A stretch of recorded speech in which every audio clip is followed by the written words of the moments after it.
सिकंदर और मौर्य साम्राज्य हमारा अगला टॉपिक होगा। भारत पर विदेशी आक्रमण सबसे पहले ईरानियों ने किया। एक तो सबसे यूनानी कौन है, यानी जो यूनान देश से आए। यूनानी से मतलब है हमारा सिकंदर से। तो क्या बोलोगे, पहले ईरानी आए, फिर यूनानी आए, और यूनानी शासकों के बाद में फिर इंडो ग्रीक शासक आएंगे, फिर शक आएंगे, फिर पहलव आएंगे, फिर कुषाण आएंगे, कुषाणों के बाद में फिर अरबी शासक आएंगे, और अरबियों के बाद में फिर तुर्क आएंगे। ये क्रम हम धीरे धीरे जानेंगे। ये भारत में विदेशियों के आक्रमण का एक क्रम है। तो जब भैया ईरानी आया तो ईरानियों में कौन आया? सबसे पहले आया डेरियस प्रथम। कहां से आया?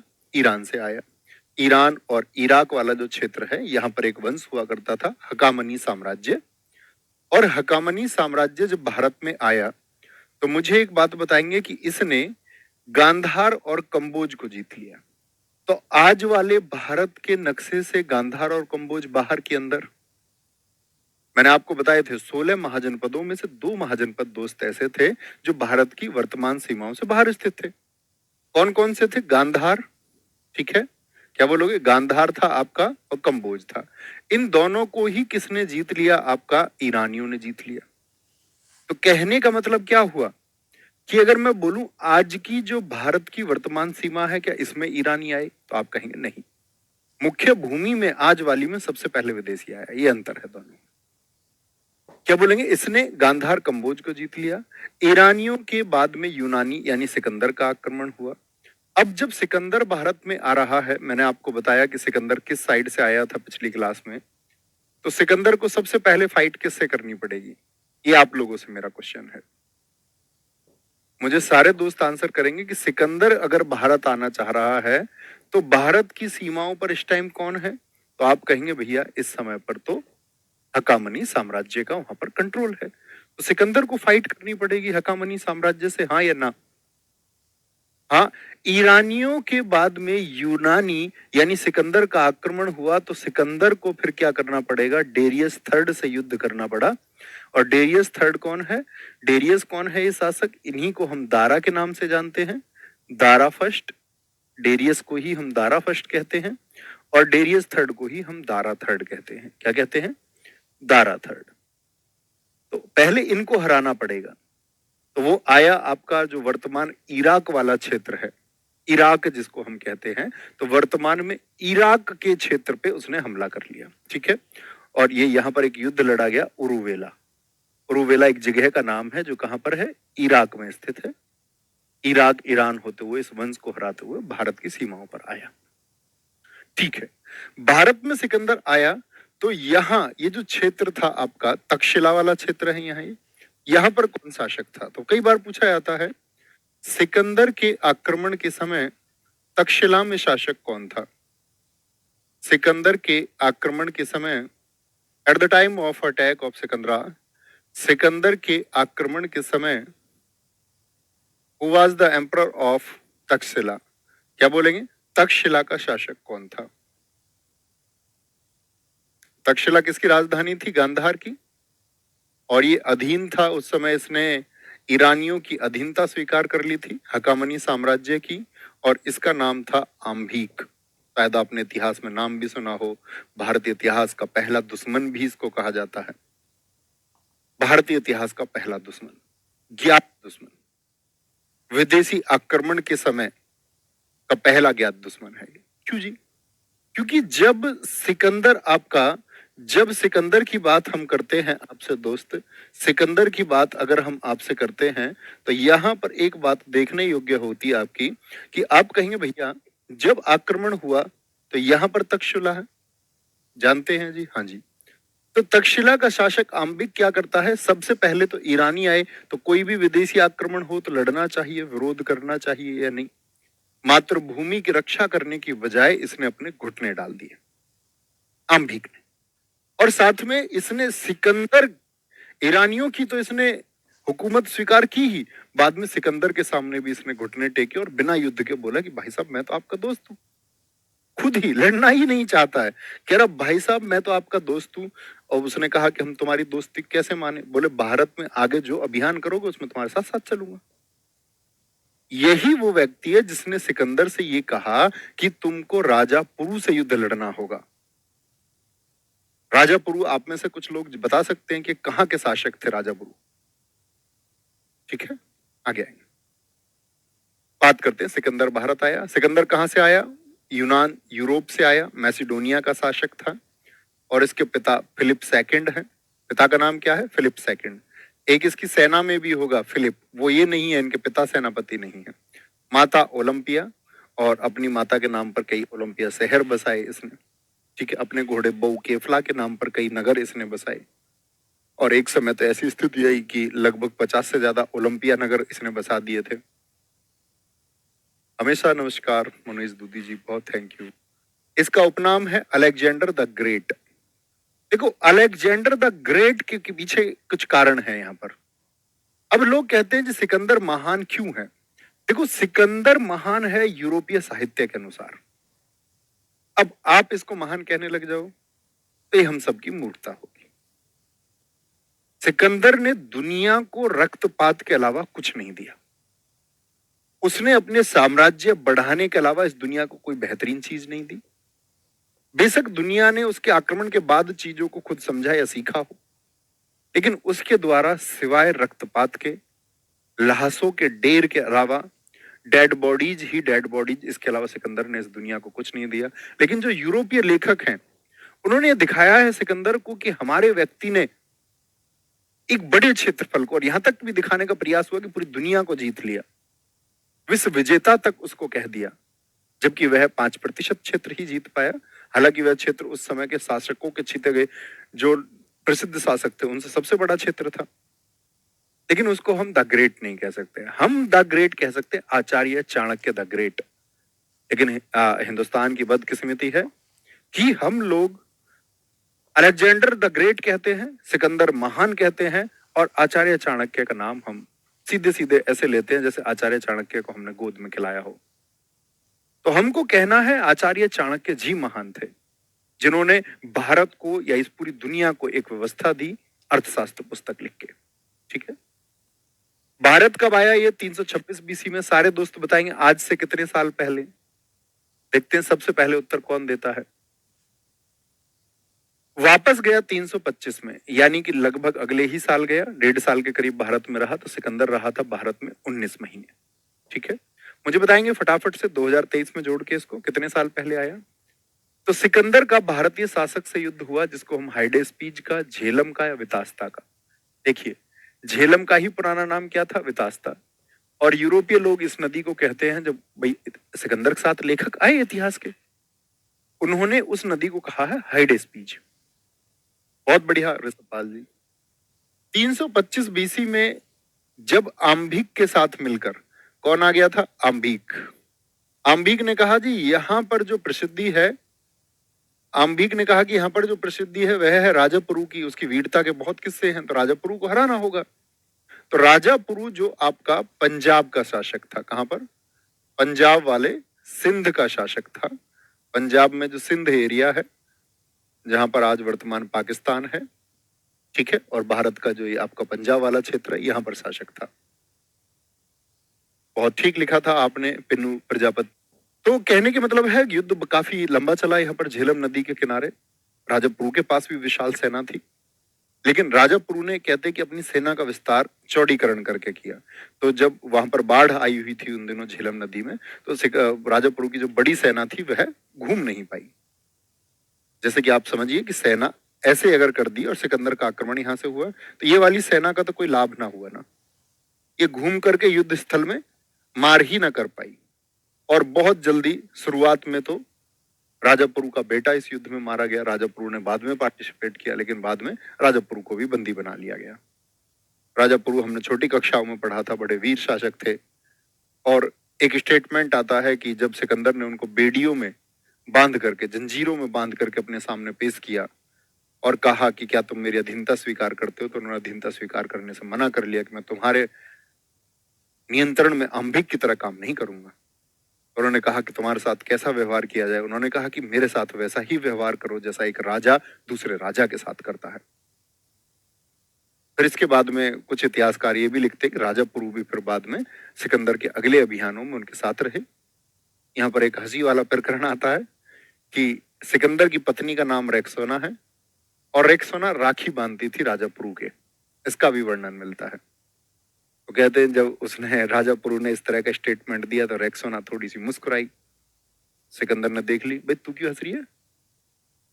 सिकंदर ने देख लिया उसको मुस्कुराते हुए, बोले तू क्यों राजी हो रही है, तू क्यों हंसती है? Why you are smiling? पता ही नहीं क्यों हंस रही है। ओहो हो, राजा पुरू पसंद आ गया तुझको? तो उसने क्या करा, राजा पुरू से ये बोला कि तुम जाके अभी राखी बांधो, तो राखी बांधी उसने। Tie up, tie festival, Rakshabandhan त्योहार मना दिया गया। सिकंदर की सेना ने व्यास नदी को पार करने से मना कर दिया। झेलम तो पार कर गए थे, सिंधु भी पार किए थे। सिकंदर ने अपने पूरे विजय अभियानों में अपनी सेना को लगा दिया। युवाओं को उसने युद्ध में झोंक दिया। सेना इतनी कमजोर हो चली, व्यास नदी को पार करने से मना कर दिया। अब ये व्यास नदी पार करने को क्यों मना किया? यहां पर आचार्य चाणक्य जी का वर्णन देखने को मिलता है, क्योंकि आचार्य चाणक्य जी के पास अपने आप कहेंगे गुप्तचर थे, और जब वो चंद्रगुप्त मौर्य छोटे से बच्चे को लेकर के आए तो उन्होंने इन लोगों को यहां पर एक्टिव कर दिया। वो शिविरों में रात को घूम घूम कर ये कहते व्यास नदी शापित है, इसको पार करोगे तो मर जाओ। और सिकंदर की सेना में ये अफवाह फैल गई कि व्यास नदी में पैर रखना यानी जान दे देना। तो कहते कि यहां सेना का मनोबल एकदम से गुप्तचरों के द्वारा, जितने भी स्पाई जासूस थे उनके द्वारा, आचार्य चाणक्य जी द्वारा ये तोड़ दिया गया। ये सूचना फैला दी गई, अफवाह फैला दी गई। और जब फैला दी गई तो भैया ठीक है, गुरु, ये सिकंदर के गुरु हैं अरस्तु, अरस्तु के गुरु प्लेटो हैं, और प्लेटो के गुरु कौन है? सुकरात। ये दुनिया की महान बड़ी हस्तियां हैं, बहुत, अगर मैं कहूं ज्ञानवंत लोग इस दुनिया के। और सिकंदर उस एक सीरीज से जुड़ा हुआ शिष्य रहा है कि उसको महान गुरु मिले। अरस्तु ने इस दुनिया को बच्चे राजनीति का सिद्धांत दिया है। पॉलिटिक्स बुक के लेखक कौन है? वो अरस्तु हैं।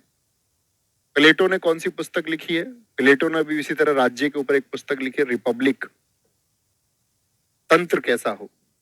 और उनके गुरु सुकरात, और एक बार पूछा गया था प्रश्न आपका दिल्ली पुलिस 2017, सुकरात ने निम्नलिखित में से कौन सी पुस्तक लिखी है? तो आप बोलेंगे सुकरात ने कोई पुस्तक नहीं लिखी है। तो सोक्रेटिस, महान सोक्रेटिस, छोटी कक्षाओं में यदि आप इनके बारे में जानना चाहते हैं तो पढ़िए, इनकी फिलॉसफी को भी जानिए, क्या विचारधारा इनकी थी उसको भी आपको जानना चाहिए। दुनिया इनके सिद्धांतों का आज पालन कर रही है। तो क्या बोलेंगे, एक बेहतरीन गुरु श्रृंखला के शिष्य थे। कौन? आपका सिकंदर। सिकंदर के साथ कौन कौन आदमी आया? सेल्यूकस निकेटर, इसका थल सेनापति है, जमीन का। निर्याकस, इसका जल सेनापति है, इसकी नेवी को देखता था, ठीक है। फिलिप, इसका एक मैनेजर है। अब ये मत समझ लेना कि इनके पिताजी हैं, इनके पिताजी का नाम फिलिप सेकंड है। बहुत से दोस्त कह रहे थे इनके मैनेजर इनके पिताजी थे क्या? नहीं, ये अलग है। एना सिक्रिप्स अपने साथ एक इतिहासकार लाया। हर राजा के साथ एक इतिहासकार होता था। हर राजा ने अपना इतिहास लिखवाया है, मेरे बारे में लिखो, दुनिया जाननी चाहिए। तभी तो आज सिकंदर के बारे में लोग जान पाते हैं, क्योंकि उसने यूरोपीय इतिहासकारों से लिखवाया, ठीक है। बहुत अच्छा लिखा है। देखो, एक बच्चे ने लिखा अरस्तु जीव विज्ञान के पिता हैं, उन्होंने जीव विज्ञान के बारे में भी काफी लिखा है। दुलल महतो जी, बहुत शाबाश। ऑरिस्टोबुलस इतिहासकार, ऑरिस्टोबुलस, ये दोनों कौन है? इतिहासकार। तो कई बार प्रश्न पूछा जाता है कि जब सिकंदर भारत आया तो उसके साथ कौन इतिहासकार भारत में आया? इन दो में से कोई एक नाम लिख लेता है, एनासिक्रिप्स और आपका अरिस्टोबुलस, ठीक है। सिकंदर के बारे में कॉमन जानकारी हुई। सबसे ज्यादा पूछा जाता है ये सेल्यूकस निकेटर को, क्योंकि सेल्यूकस क्यों इंपॉर्टेंट है कि जब सिकंदर की मौत हुई तो सिकंदर ने अपना सारा साम्राज्य अपने सेनापतियों में बांट दिया था। ऐसा नहीं था अपने फैमिली मेंबर्स को देके गया। भारत के आसपास वाला जितना क्षेत्र है ये अपने सेनापतियों को देके चला गया था। जो उसके कमांडर्स थे उनको उसने दे दिया कि भाई तुम मेरे वॉर में मेरे साथ रहे, तो ये एरिया तुम्हारा है, ठीक है। आगे, सिकंदर की पसंदीदा पुस्तक कौन सी है? इलियड, अपनी भी फेवरेट बुक है। मैं भी इसको खरीद के लेकर आया था बहुत दिन पहले। मतलब इसमें दरअसल में क्या है कि वीरता की पंक्तियां हैं, पोयम है। और पोयम कुछ इस तरह से है कि आप किसी भी क्षण में कैसे भी बस मुस्कुराएं और आगे बढ़े, खुद को कमजोर ना होने दें और आगे बढ़ते रहें। और ये दुनिया की सबसे चर्चित पुस्तकों में से एक है। इसका नाम है इलियड। राइटर कौन है? राइटर है होमर, यानी होमर ने इसको लिखा है। तो इनके गुरु अरस्तु ने इनसे एक बात कही थी कि सिकंदर अपने साथ इलियड को हमेशा रखना, जब भी कमजोर महसूस करो तो इसकी पंक्तियों को पढ़ना। सिकंदर के घोड़े का नाम बहुकेफला था। अब यहां पर एक टर्निंग पॉइंट आता है जिसके बारे में बहुत कम इतिहासकार लिखते हैं। कहते हैं कि सिकंदर का जो अपना पूरा अभियान था, विजय अभियान, जितना भी एक्सपेडिशन उसका था वो उसने एक घोड़े पर तय किया। इस घोड़े पर बैठकर वो चला बहुकेफला, यूनान से यहां तक। कहते सिकंदर का भारत से लौटने के पीछे एक कारण तो अफवाह जो फैलाई गई, और दूसरा कारण था उसके प्रिय घोड़े बहुकेफला की मौत भारत में हुई। तो कहते सिकंदर इसके बाद में व्यथित हुआ। सिकंदर खुद लगातार युद्ध लड़ते लड़ते कमजोर हो चला था। उसके प्रिय घोड़े ने, कहते हैं कि उसको झकझोर के रख दिया जैसे ही उसकी मौत होती है। तो इसने बहुकेफला, निकैया, ये सब नगर भी बसाए भारत में अपने घोड़े के नाम पर। ठीक है, सिकंदर की मृत्यु हुई है। बताएं भारत कब आया ये? 326 बीसी में, यानी कि आज से कितने साल पहले? 2023 में आपने जोड़ा होगा। और आज से कितने साल पहले सिकंदर की मौत हो गई? तो ये भी आप देख सकते हैं, बेबीलोन इराक में जाते टाइम हुई। और फिर वो मैसेज सिकंदर दुनिया को दे के गया। कहते ना कि मेरे हाथों को बाहर निकाल देना। उसके बारे में स्टेटमेंट आते, सब कहते यार आज तक तो ऐसा कभी नहीं हुआ कि मरे हुए व्यक्ति के अर्थी से हाथ बाहर निकाल दिए जाए। और हाथ भी निकाल दिए जाए तो ठीक बात है, कोई आम आदमी हो तो हाथ निकाल भी दिए जाए। सिकंदर की मौत के अर्थी में कहते दुनिया के बड़े बड़े राजा जिस रास्ते से अर्थी निकल रही थी उस रास्ते में खड़े हुए थे। बड़े बड़े राजाओं ने प्रश्न किया कि आम आदमी होता तो मान भी लेते कि अर्थी से हाथ बाहर निकले हुए हैं, कोई गलती हो गई होगी, कोई भूल हो गई होगी। लेकिन ये तो सिकंदर जैसे बड़े राजा के हाथ अगर बाहर निकले हुए हैं फिर तो क्या कारण है? तो सब लोगों को ये पढ़ाया गया, ये बताया गया। इस स्वयं सिकंदर की ऐसी इच्छा थी, ये दुनिया देखे कि आप जो चाहते हैं, आप जो जीतना चाहते हैं, अंत में आपके साथ कुछ नहीं जाएगा। इसलिए कहते हैं ना, द्वेष रहित रह के और प्रसन्न होना ही होगा, छोड़ ही जाओगे। तो सिकंदर की मौत हुई। और सबसे बड़ी बात आती है सिकंदर के आक्रमण के प्रभाव क्या क्या हुए हैं।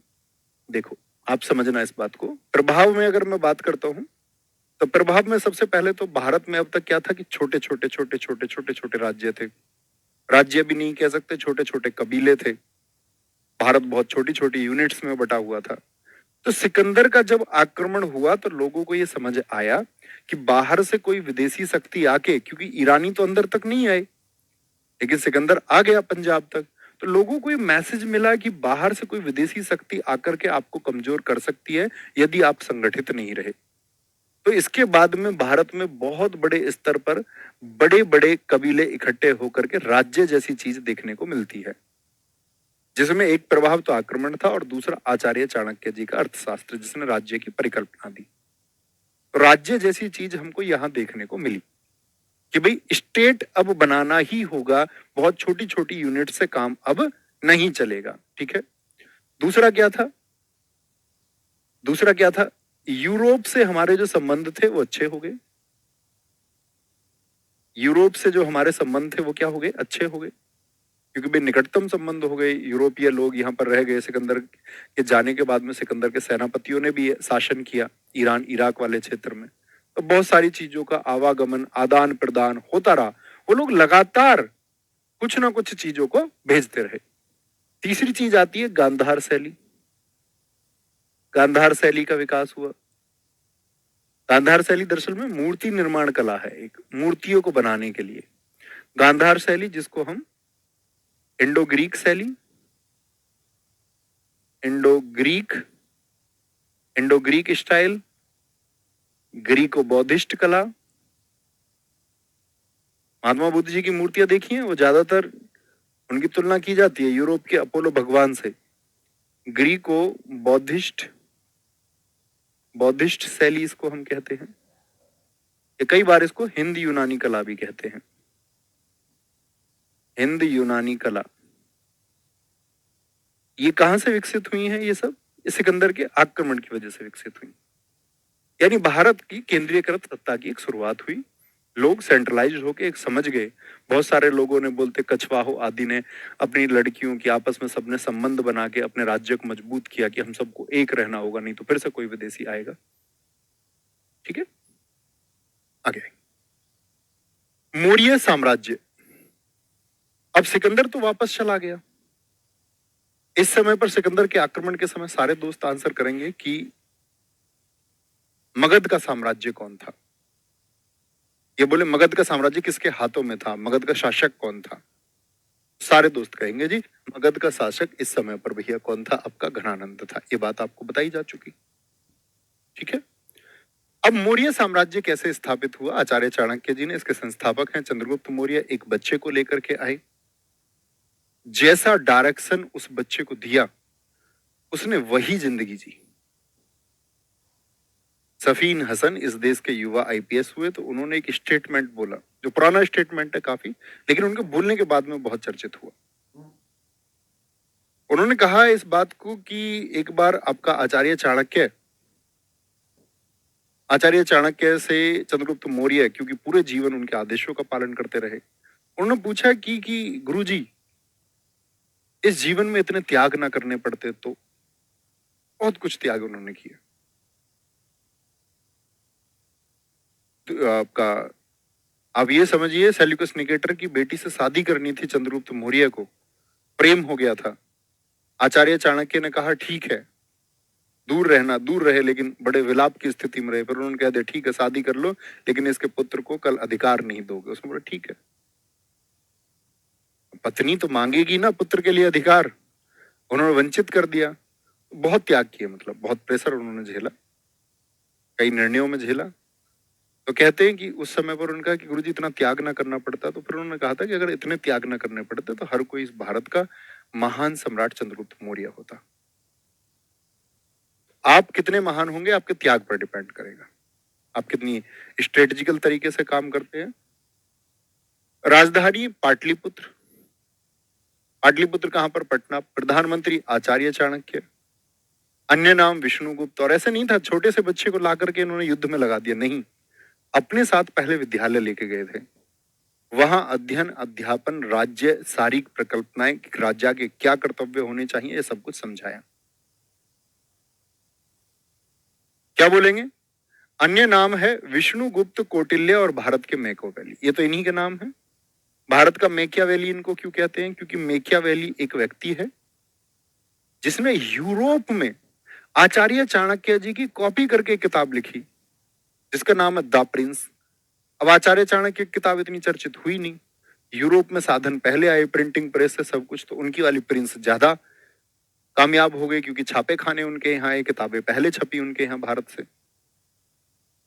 किताब लिखी तो हमारे यहाँ गई पहले, लेकिन छपी कहाँ पहले? वहां पर कागज का आविष्कार आप देखते हैं कि चाइना से हो तो यूरोप के, भारत नहीं आया।